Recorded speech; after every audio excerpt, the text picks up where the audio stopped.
ბათუმელებისა და ნეტგაზეთის თანადამფუძნებლის მზია ამაღლობელის სახელით ადამიანის უფლებათა ევროპულ სასამართლოში მისი ძირითადი სისხლის სამართლის საქმის შესახებ მეოთხე საჩივარი გაიგზავნა.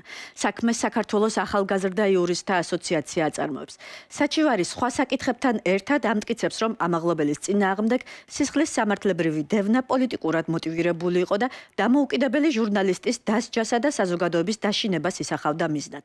საიას განცხადებით საჩივარში აღწერილია საქართველოში ავტორიტარული მმართველობის კონსოლიდაციის პარალელურად პოლიტიკური პატიმრების მზარდი რაოდენობა და კონტექსტი.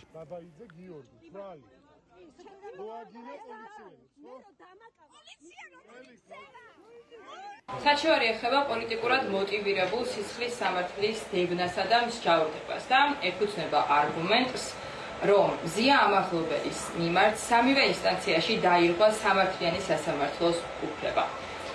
საჩივარში ასევე აღწერილია საქართველოში ავტორიტარული მმართველობის კონსოლიდაციის პარალელურად პოლიტიკური პატიმრების რაოდენობის მზარდი მაჩვენებელი და უფლებრივი კონტექსტი.